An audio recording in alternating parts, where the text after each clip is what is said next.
বৃন্দ সহ সকলকে কৃতজ্ঞতা জানিয়ে এবং আজকের এই প্রোগ্রামে সকলকে স্বাগত জানাচ্ছি।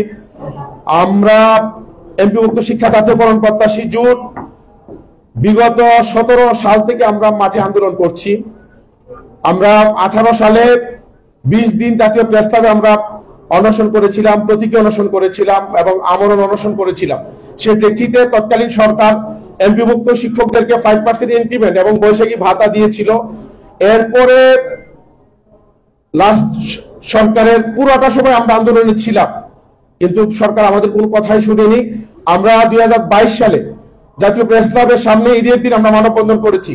আমরা ঈদের নামাজ পড়েছি মাহসি মসজিদের মধ্যে। পরবর্তীতে আমরা প্রায় শতাধিক এমপি মন্ত্রীকে আমাদের শতভাগ উৎসব পাতার ব্যাপারে আমরা স্মারকলিপি দিয়েছি। জাতীয় সংসদে গত সরকারের প্রায় 12 জন এমপি আমাদের দাবি দেওয়ার ব্যাপারে সাবেক প্রধানমন্ত্রীকে অনুরোধ করেছিলেন, কিন্তু তিনি কারো কথা শুনেননি, আমাদের কোনো দাবি তিনি মানেননি। আমরা 23 সালে 44 দিন জাতীয় প্রেস ক্লাব আন্দোলন করেছি। বিটিএর 22 দিনের আন্দোলন, ওখানেও আমরা ছিলাম। কিন্তু বিগত 6-7 বছর আসলে আমাদের প্রাপ্তি একেবারেই শূন্য ছিল, কিছুই আমরা পাইনি। এই সরকার ফর্ম করার পর তৃণমূল থেকে অনেক আমাদের উপর চাপ ছিল যে আপনারা আন্দোলনে যান। আমরা তখন বলছি যে আমরা আন্দোলনে এখনই যাব না, কারণ এই সরকার আমাদের শিক্ষার্থীদের রক্তের উপর দাঁড়িয়েছে। সুতরাং এই সরকারকে সহযোগিতা করা, তাদেরকে স্পেস দেয়া, এটা আমাদের নৈতিক দায়িত্ব বলে আমরা মনে করি। সেই জায়গা থেকে আমাদের বর্তমান যে শিক্ষা উপদেষ্টা মহোদয়, যিনি গতকালকে অব্যাহতি নিয়েছেন এই মন্ত্রণালয় থেকে, আমরা উনি দায়িত্ব নেওয়ার 5 দিন পরেই সেপ্টেম্বরের 2 তারিখ আমরা ওর সাথে সাক্ষাৎ করেছি। আমরা জোটের পক্ষ থেকে 10 জন শিক্ষক আমরা ওনার সাথে সাক্ষাৎ করে আমাদের দাবি শুনেছেন। আসার সময় আমরা ওনাকে জিজ্ঞেস করেছিলাম যে স্যার আপনি আমাদের জন্য কি করবেন। তিনি বলছিলেন যে আপনারা আমাকে লিখিত দিয়ে যান, আমি সব মৌখিকভাবে শুনেছি, লিখিত দিয়ে যান, আমি আপনাদের জন্য কি করতে পারি দেখি। পরবর্তীতে কিছুদিন পরে, মাস 1.5 পরে আমরা গিয়েছিলাম। ওখানে যাওয়ার পর আমরা সারাদিন ছিলাম। মাননীয় শিক্ষা উপদেষ্টা মহোদয়ের সাথে তার মিটিং ছিল, যার কারণে তিনি ওই দিন মন্ত্রণালয়ে আসেননি। আমরা মাগরিব পর্যন্ত তার জন্য অপেক্ষা করেছি। মাগরিবের যখন আজান হয় তখন আমরা ওখান থেকে বের হয়ে এসেছি। পরবর্তীতে আমরা একদিনের একটা কর্মসূচি দিয়েছিলাম জাতীয় প্রেস ক্লাবের সামনে। ওখানে গণ অধিকার পরিষদের সম্মানিত চেয়ারম্যান বিপিন হক নূর এবং জুনায়েদ সাকিব ভাই সহ রাজনৈতিক নেতৃবৃন্দ আমাদের সাথে একাত্মতা ঘোষণা করেছিলেন। আমরা ওখান থেকে আলটিমেটাম দিয়েছিলাম 31 ডিসেম্বর 2024-এর মধ্যে যদি আমাদের দাবি মানা না হয় তাহলে আমরা জানুয়ারি থেকে আন্দোলনে যাব। পরবর্তীতে আমরা মন্ত্রণালয়ে সাক্ষাৎ করেছি, বলেছি যে আপনারা আমাদের দাবি দাওয়াগুলোর ব্যাপারে একটা সুস্পষ্ট ঘোষণা দেন। তারা দেননি। পরবর্তীতে লিখিত আকারে আমরা মন্ত্রণালয়কে এবং মাননীয় প্রধান উপদেষ্টা দফতরকে জানিয়েছি যে আমরা 12 ফেব্রুয়ারি থেকে আন্দোলনে যাচ্ছি। আমরা এই আন্দোলনটি করার জন্য দেশের বিভিন্ন জেলায় আমরা সফর করেছি, শিক্ষকদেরকে সংগঠিত করেছি। 11 ফেব্রুয়ারি বিকেলে আমরা মাননীয় শিক্ষা উপদেষ্টার সাথে ফের আবার মিটিং করেছি। মিটিং এর মধ্যে তাকে আমরা বলেছি 2টা বিষয়, যে আপনি আমাদের আসল ঈদুল ফিতর থেকে শতভাগ উৎসব পাতার প্রজ্ঞাপনটা আপনি দেন, কারণ আমাদের শিক্ষকরা এই এত অল্প টাকা দিয়ে, কারণ আমাদেরকে 25% উৎসব পাতা দেওয়া হয়, এই অল্প টাকা দিয়ে আমার এন্ট্রি লেভেলে একজন শিক্ষক সে বোনাস পায় 3125 টাকা, এবং আমাদের ইবতেদায়ী মাদ্রাসার শিক্ষক মাত্র বোনাস পায় 2300 টাকা। এই এত অল্প টাকা দিয়ে আমাদের শিক্ষকরা ঈদ করতে পারে না, তাদের অনেক কষ্ট হয়। ঈদুল ফিতরে আমাদের সন্তানের জামা কিনলে আমরা স্ত্রীর জামা কিনতে পারি না, মা বাবার জামা কিনলে নিজের জামা কিনতে পারি না, এবং অন্যান্য যে সামগ্রী এগুলো আসলে আমরা কিনতে পারি না, আমাদের অনেক কষ্ট হয়ে যায়। অনেক শিক্ষক ঋণ করে আমাদের ঈদ করে। আমরা তাকে অনুরোধ করলাম যে স্যার আপনি আমাদের উৎসব পাতা পরিবর্তন করে দিয়ে যান। ঈদুল আজহাতে যে প্রবলেমটা হয়, আমাদের অধিকাংশ শিক্ষক কুরবানিটা পর্যন্ত করতে পারে না। আপনারা হয়তো এখন ইতিমধ্যে জেনেছেন আমাদের এই 22 দিন আন্দোলনের কারণে। আমি নিজে ব্যক্তিগতভাবে চিনি যারা বিএ পাস করে, এমএ পাস করে চাকরি করে, কিন্তু কোরবানির সময় সে কোরবানিটা দিতে পারে না। এর ফলে তার যে সমাজ, তার যে পরিবার, তার সন্তান, তার আত্মীয় স্বজন, সকলের কাছে তার মাথাটা ছোট হয়ে যায়। মানে প্রত্যেকটা ঈদ আমাদের কাছে গলার কাটা হয়ে উপস্থিত হয়। এই জন্য আমরা ওনাকে 11 তারিখ বলেছি যে স্যার আপনি অল্প সময় হতে মন্ত্রণালয়ে থাকবেন, আপনি যতদিন থাকেন আপনার এই সময়ের মধ্যে আপনি অন্তত বোনাসটা স্যার আমাদের পরিবর্তন করে দিয়ে যান। উনি বলছেন আমরা সর্বোচ্চ চেষ্টা করব। তো পরবর্তীতে আমরা বাড়ি ভাড়া মেডিকেল ভাতার ব্যাপারে ওনাকে বলছি যে বাড়ি ভাড়া আমাদেরকে 1000 টাকা দেই। বিশ্বের কোথাও, বাংলাদেশের কোথাও তো এই 1000 টাকা দিয়ে বাড়ি ভাড়া পাওয়া যাবে না। মেডিকেল ভাতা দেওয়া হয় 500 টাকা। এখন আপনি একজন স্পেশালিস্ট ডক্টর 1000-1500 টাকা কনসালটেন্সি ফি দিতে হয়। তো আমার শিক্ষক এই 500 টাকা দিয়ে সে ডাক্তারের ফি দিবে নাকি চিকিৎসা করবে, সে ঔষধ কিনবে, আর এই 500 টাকা দিয়ে নিজে চিকিৎসা করবে নাকি পরিবারের করবে? আমরা বলছি আপনি এগুলোতে হাত দেন। তিনি বলছেন আমি চেষ্টা করতেছি। আমরা বলছি যে স্যার আপনি একটা প্রজ্ঞাপন দেন অথবা স্পষ্ট একটা ঘোষণা দেন আপনি কি করবেন। তো উনি এটা দেন নাই, যার কারণে আমরা 12 তারিখ থেকে এই প্রোগ্রামটা শুরু করেছি। প্রোগ্রামটা শুরু করার পরে 17 তারিখ আমরা মাস্টার সেক্রেটারি আমাদের একটা প্রোগ্রাম ছিল। আমরা এই 22 দিনে অনেকগুলো প্রোগ্রাম আমরা করেছি, আপনারা ইতিমধ্যে দেখেছেন এবং আপনারা এগুলোকে আপনারা কভার করেছেন। তো আমাদের একটা প্রোগ্রাম ছিল মাস্টার সেক্রেটারিয়েট। ওই প্রোগ্রাম থেকে পুলিশের পক্ষ থেকে, প্রশাসনের পক্ষ থেকে আমাদেরকে আহ্বান জানানো হয় আলোচনার জন্য। আমরা 7 সদস্যের একটি প্রতিনিধি দল 17ই মার্চ শিক্ষা উপদেষ্টার শিক্ষা মন্ত্রণালয়ের অতিরিক্ত সচিব যারা হুমায়ুন কবির, ওনার সাথে আমরা সাক্ষাৎ করে মিটিং করি, ওনাকে বিষয়গুলো বলি। উনি শোনার পরে বলেছেন যে এগুলো অত্যন্ত যৌক্তিক। তিনি বলেছিলেন যে উনি পরবর্তীতে সিদ্ধান্ত নিয়ে আমাদেরকে জানাবেন, ওনারা আলোচনা করে, এবং এও বলেছিলেন যে মাননীয় শিক্ষা উপদেষ্টা শিগগিরই আপনাদের ব্যাপারে একটা ব্রিফিং করবেন, এটা উনি আমাদেরকে বলেছিলেন। এরপরে কোনো শোনা হচ্ছিল না। লাস্ট আপনার 27 তারিখ শিক্ষা মন্ত্রণালয়ের যুগ্ম সচিব যেমন কাজী আব্দুর রহমান, ওনার সাথে আমরা সাক্ষাৎ করি, পুলিশের সহযোগিতা ওনারা আমাদেরকে নিয়ে গিয়েছিলেন 7 সদস্যের প্রতিনিধি দল। ওখানে কথা বলার পর উনি বলেছিলেন অল্প 2-1 দিনের মধ্যে উনি আমাদেরকে শিক্ষা উপদেষ্টা মহোদয়ের সাথে বসার ব্যবস্থা করবেন।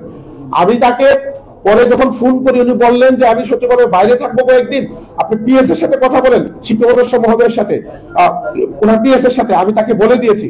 তো তাকে ফোনে কথা বললাম, বলার পরে উনি বললেন এই মুহূর্তে আমি কিছু বলতে পারবো না, আমি আপনাকে পরে জানাচ্ছি। এই লাস্ট রবিবারে তিনি আমাদেরকে জানিয়েছেন যে শিক্ষা উপদেষ্টা মহোদয় সম্পূরক বাজেট থেকে এবং আগামী বাজেট থেকে আমাদের এই দাবিগুলো পূরণের জন্য তিনি চেষ্টা করছেন এবং এই ব্যাপারে তিনি হয়তো কিছু বলবেন। আমি তাকে বললাম যে আমরা কি উৎসব ভাতা পাচ্ছি আগামী ঈদে, তিনি বলছেন স্পেসিফিক বলা যাবে না। এটা হচ্ছে আমাদের আন্দোলনের পরম্পরা। আমরা ইতিমধ্যে অনেকগুলো প্রোগ্রাম করেছি, master secretariat, master Jamuna, master Shiksha Bhaban, রাজপথে বিক্ষোভ মিছিল এবং জেলা উপজেলায় বিক্ষোভ মিছিল, এবং বাংলাদেশের সকল এমপিভুক্ত শিক্ষা প্রতিষ্ঠানের অর্ধ দিবস কর্মবিরতি 1 দিন এবং পূর্ণ দিবস কর্মবিরতি 3 দিন আমরা পালন করেছি। এই কর্মসূচিগুলো পালনের মাধ্যমে সারা বাংলাদেশে আমাদের দাবি দেওয়ার ব্যাপারে একটা জনমত তৈরি হয়েছে। তো এই প্রেক্ষিতে গতকালকে আপনারা শুনেছেন মাননীয় শিক্ষা উপদেষ্টা মহোদয় সকল ইলেকট্রনিক এবং প্রিন্ট মিডিয়ার সামনে রেখে তিনি ঘোষণা দিয়েছেন আগামী ঈদুল আজহা থেকে আমাদের উৎসব ভাতাটা তিনি বৃদ্ধি করবেন। পাশাপাশি তিনি ঘোষণা দিয়েছেন যে আমাদের যে বাড়ি ভাড়া, মেডিকেল ভাতা, এটাও তিনি বৃদ্ধি করবেন। পাশাপাশি আমাদের শান্তি বিনোদন নামে একটা ভাতা, এটা সরকারি, এটা পায়, এটা আমাদের ছিল না, তিনি ঘোষণা দিয়েছেন এটা তিনি এটা বৃদ্ধি করবেন। সেই প্রেক্ষিতে আজকে আমরা এই সংবাদ সম্মেলন আপনাদের সামনে করবো। এরপরে যদি আপনাদের কোনো কোয়েশ্চেন থাকে আমরা নেব ইনশাআল্লাহ। প্রিয় সাংবাদিক বৃন্দ, সত্য বিদায়ী মাননীয় শিক্ষা উপদেষ্টা প্রফেসর ডক্টর ওয়াহিদুদ্দিন মাহমুদের বিদায়ী ব্রিফিং এ এমপিভুক্ত শিক্ষক কর্মচারীদেরকে আগামী ঈদুল আজহা থেকে উৎসব ভাতা এবং সম্পূরক বাজেট ও আগামী বাজেটে বাড়ি ভাড়া, চিকিৎসা ভাতা, বিনোদন ভাতা সহ অন্যান্য ভাতা বৃদ্ধির ঘোষণা দেয় জাতীয় প্রস্তাবের সামনে 22 দিন ধরে আন্দোলনরত এমপিভুক্ত শিক্ষা জাতীয়করণ প্রত্যাশী জোটের সংবাদ সম্মেলন। প্রিয় সাংবাদিক ভাইরা, এমপিভুক্ত শিক্ষা জাতীয়করণ, এমপিভুক্ত শিক্ষক কর্মচারীদেরকে শতভাগ উৎসব ভাতা প্রদান এবং সরকারি নিয়মে বাড়ি ভাড়া ও মেডিকেল ভাতা প্রদানের দাবিতে এমপিভুক্ত শিক্ষা জাতীয়করণ প্রত্যাশী জোটের ব্যানারে এমপিভুক্ত শিক্ষক কর্মচারীরা গত 12 ফেব্রুয়ারি থেকে 22 দিন ধরে জাতীয় প্রস্তাবের সামনে লাগাতার অবস্থান কর্মসূচি ও প্রতীকী অনশন পালন করে আসছে। ইতিমধ্যে সংগঠনটি master secretariat, master Jamuna, master Shiksha Bhaban, রাজপথে বিক্ষোভ মিছিল, জেলা উপজেলায় মানববন্ধন ও বিক্ষোভ মিছিল কর্মসূচি পালন করেছে। সংগঠনের আহ্বানে ইতিমধ্যে বাংলাদেশের 31,000 এমপিভুক্ত শিক্ষা প্রতিষ্ঠানে 1 দিন অর্ধ দিবস এবং 3 দিন পূর্ণ দিবস কর্মবিরতি পালিত হয়েছে।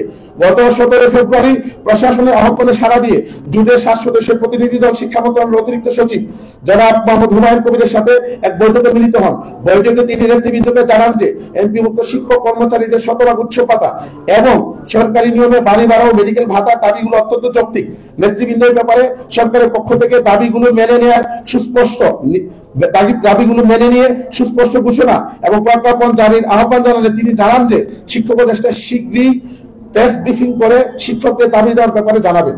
এমপিভুক্ত শিক্ষা জাতীয়করণের দাবিতে জাতীয় প্রেস ক্লাবের সামনে আন্দোলনরত শিক্ষক কর্মচারীদের প্রতি সম্মান দেখিয়ে মাননীয় শিক্ষা উপদেষ্টা মহোদয় বিদায় ভাষণে গতকাল শিক্ষক কর্মচারীদের জন্য আসন্ন ঈদুল আজহা থেকে ঐক্য ভাতা এবং সম্পূরক বাজেট এবং আগামী বাজেট থেকে বাড়ি ভাড়া, চিকিৎসা ভাতা এবং বিনোদন ভাতা সহ অন্যান্য ভাতা বৃদ্ধির ঘোষণা দেওয়ায় শিক্ষা উপদেষ্টার প্রতি আস্থা ও সম্মান রেখে এমপিভুক্ত শিক্ষা জাতীয়করণ প্রত্যাশী জোট চলমান আন্দোলনকে আগামী ঈদুল আজহা পর্যন্ত স্থগিত করার সিদ্ধান্ত নিয়েছে।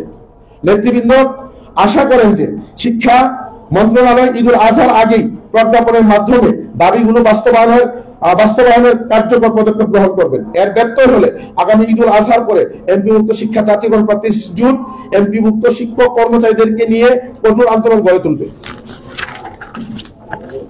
জোটের আহ্বায়ক অধ্যক্ষ মাইনুদ্দিনের সভাপতিত্বে লিখিত বক্তব্য পাঠ করেন জোট সদস্য সচিব দেলোয়ার হোসেন আজিজি। লিখিত বক্তব্যে তিনি শিক্ষকদের বেতন ভাতা বৃদ্ধির সাহসী ঘোষণা দেয় বিদায়ী শিক্ষা উপদেষ্টা ও শিক্ষা মন্ত্রণালয়ের সংশ্লিষ্ট সকলকে ধন্যবাদ জ্ঞাপন করেন এবং নতুন শিক্ষা উপদেষ্টাকে স্বাগত জানান। জাতীয় প্রেস ক্লাবের সামনে 22 দিনের আন্দোলনের খবর সম্প্রচার করা আইন শৃঙ্খলা রক্ষাকারী বাহিনী এবং বিভিন্ন গোয়েন্দা সংস্থার সদস্যদের প্রতি তিনি ধন্যবাদ জানিয়েছেন প্রেস ক্লাবে আন্দোলনরত অংশগ্রহণকারী শিক্ষক কর্মচারীদের। তিনি আন্দোলনের বিজয়কে এমপিভুক্ত প্রায় 6 লক্ষ শিক্ষক কর্মচারীদের জন্য উৎসর্গ করেছেন।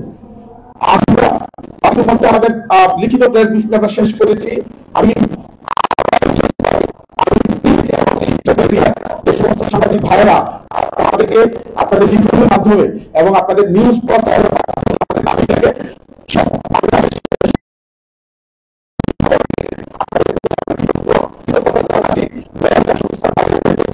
প্রথম থেকে শেষ পর্যন্ত অত্যন্ত ভালো ব্যবহার করে আমাদেরকে সহযোগিতা করেছেন। আইন শৃঙ্খলা রক্ষা নিয়োজিত বাহিনী তাদেরকেও ধন্যবাদ জানাই। তাদের সাথে আমাদের একটি হেজিং হয়েছে, আপনারা জানেন।